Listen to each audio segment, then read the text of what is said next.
आप chat box पे लिखें क्वेश्चन या आप पूछें। देखें, अब एग्जाम में जैसे डॉक्टर गुल थी, उन्होंने पूछा था कि हम इन स्टेप लेकर जाएं या ना जाएं। देखें, ऑफिशियली अगर हमें बाहर बताया जाता है कि आपको इवन पेन भी नहीं लेकर जानी, ठीक है। लेकिन अगर आप चाहें तो जो है इंच टेप लेकर जा सकती हैं, अगर पॉकेट में रख लें। लेकिन वहां पर डिपेंड करता है आपका सेंटर कौन सा है। जैसे कराची में बहुत ज्यादा सख्ती होती है, वहां पर तो पेन भी नहीं लेकर जाने देते, ठीक है। लेकिन इस्लामाबाद में इतनी सख्ती नहीं होती। लाहौर में भी ऑफ व्हील भी लेकर जाने देते हैं, ठीक है। और इस्लामाबाद में भी कहीं पे मतलब कभी किसी डे पर वो कहते हैं कि ठीक है लेकर जाएं, किसी डे पे वो सख्ती कर देते हैं, नहीं बस आज नहीं लेकर जाना। तो ये डिपेंड करता है आपके लक पर। ऑफ व्हील आपके पास पड़ा हो, अगर बाय चांस अगर आपको परमिशन दे दे, क्योंकि बहुत सारे सेंटर्स परमिशन दे देते हैं, जैसे लाहौर और उधर के कराची वाले तो नहीं देते, क्योंकि वहां पर मैं नाम नहीं लूंगी क्योंकि ये यूट्यूब पर अपलोड होगी क्लास। और डॉक्टर हैं जो आर्मी की, वो जो है बहुत सख्ती करती है, वो एक्स्ट्रा एफिशिएंसी भी कुछ ज्यादा ही दिखाती है। तो इसलिए वहां पे नहीं करते अलाउ। बाकी लाहौर और इस्लामाबाद में बहुत सारी चीजें अलाउ कर देते हैं, ठीक है। हाँ हाँ जी जी यही। ठीक है। ठीक है, तो ये जो है वो नहीं करने देती, ठीक है। तो इसलिए आपको आप लेकर जाइएगा इंच टेप। इसलिए अच्छा, दूसरा ये इश्यू होता है कि इंच टेप आपको होना इसलिए लाजमी है क्योंकि लड़कियां क्या करती हैं, कोई कहीं फेंक देती है। और वैसे मेरे साथ तो प्रॉब्लम नहीं हुआ था ये, लेकिन लड़कियां कह रही थी कि कोई अपने साथ ही लेकर चली गई, फिर उसको लेकर आने में टाइम लगा, हमें ये लगा वो लगा। तो इंच टेप थोड़ी सी चीज है, हाँ वो अवेलेबल होती है, लेकिन जैसे लड़कियां इशू बताती हैं कि ये हुआ वो हुआ, तो वो अगर आप लेकर जाना चाहती हैं जिसपे आपने प्रैक्टिस की हुई है तो आप ले जा सकती हैं। वहां पर वैसे छीन लेते हैं, कहीं कहते हैं कि नहीं बस सब कुछ निकाल दें, कहीं कहते हैं नहीं बस लेकर जाएं। तो आप पे लक, आपके लक पे डिपेंड करता है। तो आप इंस्टेप और जो है ऑफ व्हील, ये दो चीजें और पेन जरूर लेकर जाइएगा। फिर आपका लक है कि वहां पर वो आपसे छीनते हैं या आप अलाउ करते हैं कि आप लेकर जाएं अंदर, ठीक है। इसके अलावा जो अभी परसों एग्जाम है, ठीक है। तो जो है रात को अच्छे तरीके से सोना, ठीक है, नींद पूरी करके और फिर जाना, बिल्कुल फ्रेश होकर जाना। और वहां पर एग्जाम हॉल में एंटर होने से पहले आप भूल जाना आपने क्या पढ़ा है, गाइडलाइन ये वो सब कुछ भूल कर आपके ना कि बस ठीक है जितना हमें आता है तो आता है बस। फिर आप एंटर हो जाना और बहुत बोल्डनेस के साथ एंटर होना है। ये नहीं क्योंकि आपका जो होना था वो हो गया, अब आपके डरने से, आपके मरने से कुछ नहीं होगा, ठीक है। तो अब आप जब एंटर हो तो बिल्कुल बोल्ड होकर एंटर होइएगा कि भाई हमें सब कुछ आता है, ठीक है। वहां पर बैठिएगा, रिकॉल अपनी वो गाइडलाइन को रिकॉल नहीं कीजिएगा, अपने केस को पढ़िएगा और अपना कॉन्सेप्ट, क्योंकि आपने जितना पढ़ा है ना आपके कॉन्सेप्ट बन गए हैं, ठीक है। अब उन्हीं कॉन्सेप्ट को वहां पर अप्लाई करना है। तो आप पेशेंट के हिसाब से वहां पर मैनेजमेंट बताना, और मैनेजमेंट भी बताने का एक तरीका होता है। आप लोग मैनेजमेंट ऐसे बताना कि आपका पहले काउंसलिंग हो, फिर एमडीटी इन्वॉल्व हो, और फिर आपको एडमिट करना है या ओपीडी बेसिस पे करनी है वो उसकी मैनेजमेंट, ठीक है। ये शॉर्ट केस की बात बता रही हूँ। उसके बाद आप उसको अगर डिस्चार्ज कर रही हैं तो फिर दोबारा कब बुलाना है, और जब दोबारा बुला रही हैं तो फिर उसको जो है टाइम ऑफ डिलीवरी, जैसे ऑफ के पेशेंट में time of delivery, mode of delivery sensibly सोच कर आप उस पर बताना, ठीक है। और गायनी के केस में आप उसको कब एडमिट कर रही हैं, कब फॉलो अप पे रख रही हैं, वो सारी चीजें आपको आनी चाहिए। बीच में मगजमारी ना मारना, फिर मैं एडमिट करूं, फिर उसको सुलाऊंगी, फिर उसके चादर डालूंगी, फिर ये करूंगी, ये नहीं बतानी चीजें। शॉर्ट बतानी है, शॉर्ट सेंटेंसेस बताने हैं कि एडमिट करूंगी, छोड़ूंगी, इधर करूंगी, ऐसे करूंगी, ऐसे करूंगी, ऐसे करूंगी। तो वो बिल्कुल आपके टिप्स पर वो जो तीन चार चीजें हो ना वो बिल्कुल शॉर्ट बतानी है, ठीक है। लेंथी आप इतनी, एक तो बहुत सारी लड़कियां मैंने देखी है ना शॉर्ट केस में मैनेजमेंट बताती हैं, इतनी लंबी शाजिया खटक वाली मैनेजमेंट बताती है, वो मैं समझ जाती हूँ कि शाजिया खटक बता रही है वो। इतनी लंबी मैनेजमेंट होती है कि मुझे ना, मैं सो जाती हूँ, मैं कहती हूँ भले उठ, ये मुझे चुप करे तो मैं उठूं। और एग्जामिनर भी सेम वही करते हैं, सो जाते हैं। इतनी लंबी दास्तान बताएंगे तो एग्जामिनर आपसे क्वेश्चन कब करेंगे। तो छोटी सी बस अपने पेशेंट के हिसाब से बताइएगा, मैं इसको ये करूंगी बस, ठीक है। फिर एग्जामिनर आपसे खुद ही क्वेश्चन पूछेंगे, और बिल्कुल बोल्ड होकर बैठना है। हाँ हाँ हाँ हाँ, डरना नहीं है। वहां पर जितना आता है बोल्डनेस के साथ बताना है। ऐसे नहीं कि बिल्कुल ब्लंडर करें और बोल्डनेस के साथ बताएं, सेंसिबली बताना है लेकिन बोल्डनेस। ये नहीं है कि आप डर रही हो और आप बिल्कुल ही उड़ गई हर चीज, ऐसे नहीं। तो अगर आप रिलैक्स रहेंगी ना, नर्व्स पर कंट्रोल होगा, तो आप बिल्कुल सही बताएंगी। अगर आप डर रही होंगी और आप गाइडलाइन रिकॉल करेंगी, हाय गाइडलाइन में क्या लिखा हुआ था, ये आईयूजीआर है, आईयूजीआर में एक तो यार वो डक्टस वेनोसिस, फिर क्या, फिर ये वो, यार इतना लंबा दास्तान नहीं बतानी होती। अच्छा हाँ, एग्जामिनेशन ये मेन पार्ट है एग्जामिनेशन का। अच्छा, एग्जामिनेशन ना आप पेशेंट को देखना कि अगर फीवर वीवर की हिस्ट्री नहीं है तो पेशेंट लेटी हुई है तो उसको लेटे ही रहने दें, बैठी हुई है तो उसको बिठा कर ही करना है, ठीक है। लिम्फ नोड वगैरह नहीं चेक करने ऑप्स के पेशेंट में अनटिल अनलेस अगर कोई उसको ब्रेस्ट कैंसर या कोई ऐसी चीज नहीं है, ठीक है। आपको स्टार्ट करना है मतलब हाथ मिलाकर, ठीक है, अपने हैंड शेक किया। हैंड शेक से आपको तीन चार चीजें पता चल गई। एक तो फीवर का पता चल गया, ठीक है, शिवरिंग का पता चल गया कि थायराइड का कोई इश्यू नहीं है उसको। और दूसरा वो रेपो मतलब जो है उसके फिर हैंड पे ही उसके कैपिलरी वो रिफिल चेक कीजिएगा, एनीमिया चेक करना है, ठीक है। फिर उधर ही पल्स चेक कर लीजिएगा। फिर आप फेस पर लोअर कंजक्टाइवा, जो जो चीजें बता रही हूँ ना उसी सीक्वेंस में जाना जल्दी जल्दी से। फिर लोअर कंजक्टाइवा, ठीक है। फिर उसको कहना कि आप धूप निकले और उसका थायराइड पल्प है जो है वो है या नहीं है, हाइपोथायराइडिज्म मतलब ये नोड्यूलर है नहीं है, कुछ भी नहीं है, पल्पेबल है नहीं है, वो चेक कर लेना है, ठीक है। उसके बाद क्या करते हैं कि बीपी चेक करेंगे, ठीक है, ब्लड प्रेशर चेक करेंगे जल्दी से। और ऐसे उधर बराए मेहरबानी ऐसे नहीं कि हड़बड़ा गड़बड़ा कर कहीं ब्लड प्रेशर ऊपर कर रही है, कभी नीचे कर रही है, कभी गिर रहा है, कभी उधर। मतलब इससे एग्जामिनर को ये चाहता है आपका रिफ्लेक्शन के आपने प्रैक्टिस की नहीं है, आपको पता ही नहीं, मतलब पता है लेकिन आप बिल्कुल घबरा रहे हैं। तो बिल्कुल अ, अपने आप को कंपोज करके और ब्लड प्रेशर चेक करना है। ब्लड प्रेशर चेक करके अगर थर्मामीटर अगर फीवर है तो थर्मामीटर डालना है, अदरवाइज थर्मामीटर डालने की जरूरत नहीं है। मैडम पूछ ले तो कहना कि मैडम इसको फीवर ही नहीं है, ठीक है। फिर उसके बाद ब्रेस्ट पर सिर्फ हाथ मतलब ऑल फोर क्वाड्रेंट है उस पे आप सिर्फ वो चेक करना है कि कोई जो है मैस वगैरह फील तो नहीं हो रहा, नहीं है, और कोई टेंडरनेस नहीं है, कोई कुछ भी नहीं है, क्योंकि बाद में वो भी उसके जो ऑप्स की पेशेंट है उसमें इसलिए कि बाद में वो ब्रेस्ट फीड करवाएगी ये वो, तो उसके साथ कोई इशू ना हो।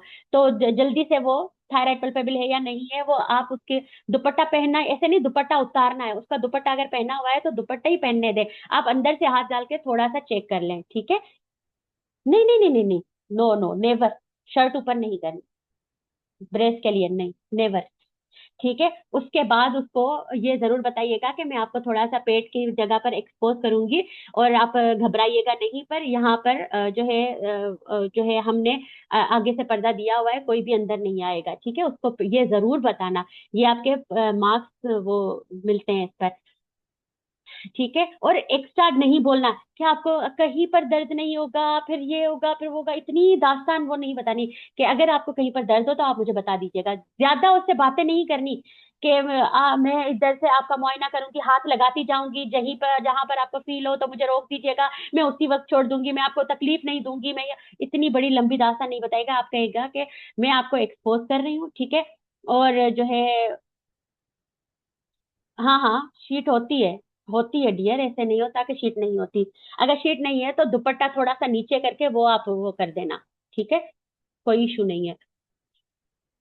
अच्छा, फिर उसको जो है सिंपल जो फंडालाइट और पूरा एस की तरह ना पूरी टेंडरनेस के लिए थोड़ा सा ऊपर हाथ घुमा देना कि हमें पता चले कि कहीं पर टेंडरनेस नहीं है। विस्ट्रोमेगली नहीं देखनी, ठीक है। ये बार बार जो आप लोग बताते हो ना कि I will check for the विस्ट्रोमेगली ओप्स के पेशेंट में, फिर सिंपल जो फंडल हाइट देखे, फिर प्रेजेंटेशन लाए, ये वो सारा चेक करके फीटल हार्ट साउंड, और फीटल हार्ट साउंड 1 मिनट तक पूरा चेक करना है, ठीक है। कभी कभी एग्जामिनर आके चेक करते हैं कि आपने जहां पर चेक किया आपको मिले हैं वहां पर वाकई है या नहीं है।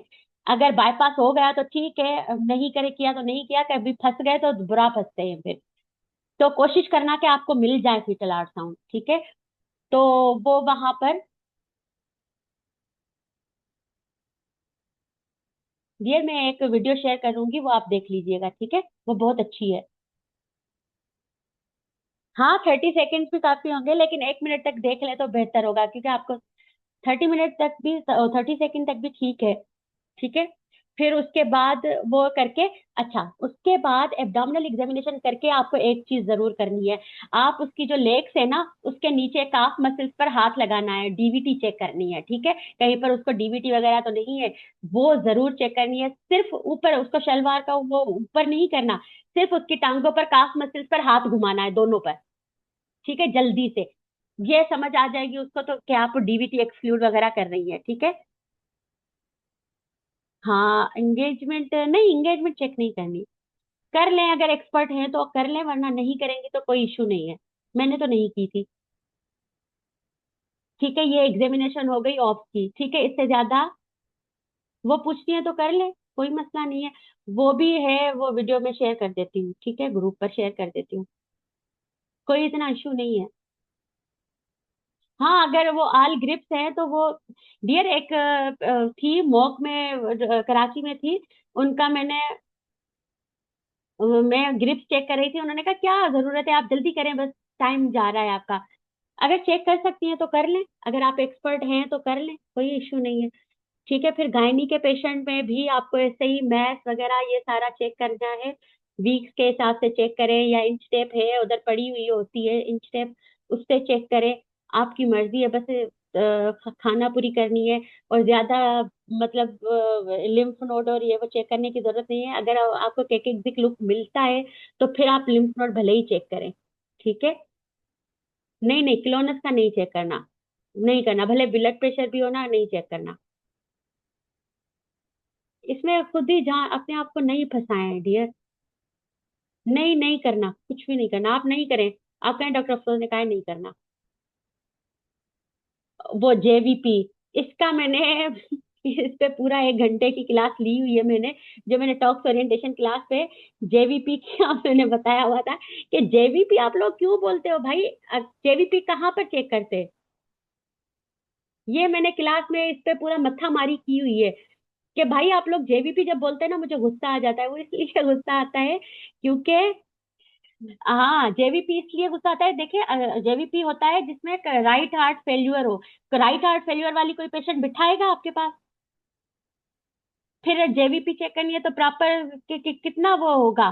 तो जेवीपी, नहीं नहीं, किसी में भी नहीं, कार्डियक में भी नहीं। नहीं, इतना टाइम ही नहीं होता। इतना टाइम नहीं होता आपके पास, अपना अपना टाइम ना बचाएं। ये लड़कियों के कहने पर नहीं लगाएं। अगर आपने जेवीपी नहीं चेक की तो क्या हो जाएगा, वो मतलब जेवीपी कार्डियक पेशेंट में भी नहीं की तो आपका वो फेल्यूर में तो नहीं है ना पेशेंट। तो वो वैसे ही आपका कुछ नहीं होगा उस पे। ठीक है, आप कहेंगे मैडम इतना वो पेशेंट से, ये जेवीपी होता है रेस, अगर कार्डियक फेलियर में वो पेशेंट स्टेबल बैठी हुई है, बिल्कुल ठीक बैठी हुई है ना, वो डिस्निक है ना कुछ, क्योंकि स्टेबल पेशेंट ही आपके पास आते हैं, सीरियस पेशेंट कभी भी आपके एग्जाम में नहीं आएंगे। ठीक है, तो आप जस्टिफाई कर सकती हैं कि मैडम पेशेंट स्टेबल बैठी हुई है तो मैं क्यों चेक करूंगी, ऐसा कोई इसके साथ इशू नहीं है। ठीक है, वो जस्टिफाई कर सकते हो, और आपके मार्क्स भी नहीं कटेंगे। ऐसे फजूल चीजों के लिए ना मार्क्स नहीं कटते। आप लोग जो प्रॉपर चीजें हैं ना वो करें बस। ब्लड प्रेशर अच्छे तरीके से चेक करना है, ठीक है। अच्छा, और इसके अलावा कोई क्वेश्चन?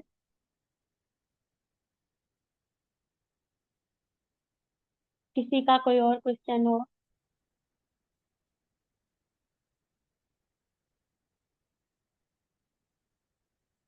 गायनी पेशेंट में पीवी करनी है तो नहीं, पीवी आपको करनी नहीं होती, पीवी आपको एग्जामिनर से मांगनी होती है, और जरूर मांगिएगा। वो इसलिए क्योंकि हम जो है, मुझे पता है सारी लड़कियों का, क्योंकि हमारी इतनी प्रैक्टिस नहीं होती कि हमें एब्डोमिनल मैथ और इसका सही से पता चल जाए। तो आप ना अगर उनसे एग्जामिनेशन फाइंडिंग्स मांगेंगी ना पीवी की अच्छे तरीके से, तो आपको अगर एब्डोमिनल एग्जामिनेशन आपने सही नहीं भी किया ना, तो दूसरे एग्जामिनर के पास अब अगर जाएंगी ना तो आपको सारी चीजें आ जाएंगी। ठीक है, वो क्योंकि आपने पीवी अगर बाय मैन्युअल अच्छे तरीके से मांग लिया तो आपको तो सारा पता चल जाएगा कि ये मैथ कौन सा है। फिर आपको दूसरे एग्जामिनर को बताने में इजी होगा, फिर आप एब्डामिनल उसी हिसाब से मैनिपुलेट कर देना। ठीक है। जब पीवी अच्छे तरीके से आपकी मांगी होगी ना, आपको मांगना आएगी, तो फिर आपको एब्डामिनल एग्जामिनेशन अगर सही नहीं भी किया तो आपका बाईपास हो जाएगा, वो कंपनसेट हो जाएगा। अच्छा, किसका? क्या कह रही हैं? एक मिनट में पढ़ूं। ब्रेस्ट पे हाथ रख के पलपेट करें या एक्सपोज? नहीं डियर, एक्सपोज नहीं करना, कभी भी नहीं करना, गलती भी नहीं करना। वहां पे सिर्फ ऊपर से हाथ टच करना है फॉर टेंडरनेस, ठीक है। और एक्सपोज नहीं करना। प्रोलेप्स पेशेंट में भी नहीं करनी मैम, नहीं डियर, पीवी का अलाउ ही नहीं है एग्जाम में। ये एग्जाम फॉर्मेट ऐसा है कि आपको अलाउ ही नहीं है पीवी। भले ऑप्स हो क्या पेशेंट हो, भले गायनी का पेशेंट हो, भले वो लीकिंग की पेशेंट ऑप्स की आ जाए, तब भी हमें नहीं करनी पीवी।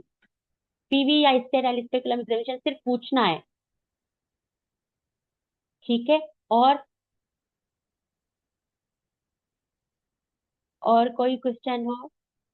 जो भी क्वेश्चन हो ना, कि लड़कियों के, अब ना इधर उधर से जो लड़कियां ना, एक बात आप लोगों को मैं बता दूं, दुनिया में जो दुनिया में जितनी जेलिस और औरतें होती है ना एक दूसरे से, उतना दुनिया में कोई नहीं होता। ये एग्जाम औरतों का एग्जाम ज्यादा है, ठीक है। तो भले ही आप लोग कुछ भी बोले, लेकिन मुझे पता है कि लड़कियां बहुत ज्यादा जेलिस होती हैं, एक दूसरे को इतना कॉम्प्लिकेटेड बताती हैं। मतलब जो पास भी होती हैं आपकी सीनियर, वो इतना कॉम्प्लिकेटेड करके बताती हैं कि आप लोग कंफ्यूज हो जाओ। हाय, मैंने तो ये कर लिया था, मैंने तो ये कर लिया था, वहां पर कुछ नहीं किया होता उनका। इत्तफाकन वो पास हो जाते हैं, तो किया कुछ नहीं होता उन्होंने, लेकिन आप वो आपको बताते ऐसे हैं, ठीक है। तो इन पे लड़कियों पे के कहने पर नहीं चले, ये सारा बकवास होती है, कुछ भी नहीं होता ऐसा। इतना मुश्किल नहीं होता एग्जामिनेशन, बहुत सिंपल करके कीजिएगा। बहुत अपने ऊपर सवार नहीं कीजिएगा। हाय, बीएमआई चेक करना है या नहीं करना, बीएमआई भी नहीं चेक करना, आप एग्जामिनर से पूछ लीजिएगा, ठीक है। और बिल्कुल डरने की जरूरत नहीं है डियर। नेगेटिव के अब अगर उसको बताएंगे कि जो है मैडम इसका पेलर पॉजिटिव नहीं है, तो अपना टाइम वेस्ट किया ना। अगर है तो बताएं, नहीं है तो छोड़ दें, ठीक है। हाँ, सिर्फ लेकिन सिंपल जो फंडालाइट और ये वो ऑफ वाला एग्जामिनेशन पूरा बताना है, कि मैं हर सिंपल जो फंडालाइट लाए, प्रेजेंटिंग पार्ट, ये सारा बताना है। बाकी वाइटस, बीपी भी बताना है, बाकी पेलर ये वो कुछ भी नहीं बताना,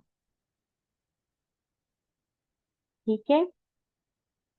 और समरी बराए मेहरबानी 3 सेंटेंसेस की हो, स्टोरी नहीं बतानी।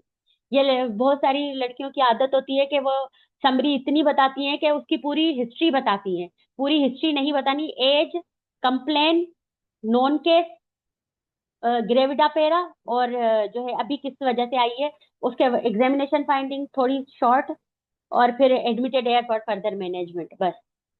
ये नहीं बताना कि वो लेबिटेलोल ले रही है, 2 ले रही है, फिर उसने बंद कर दी थी, फिर शुरू कर दी, फिर अब इसने ये किया, फिर उसने ये किया, यहाँ पर आई थी तो इसका बीपी इतना था। उससे लेना देना नहीं है, 3 सेंटेंसेस में समरी खत्म कर दीजिएगा, ठीक है। और यार प्लीज, डर वर सब खत्म करके जाएं। अब जितना होना था वो हो गया, अब आपको डरने की जरूरत बिल्कुल नहीं है। अब इससे ज्यादा आप कर भी नहीं सकती, अगर आप डरेंगी ना तो भी क्या हो जाएगा।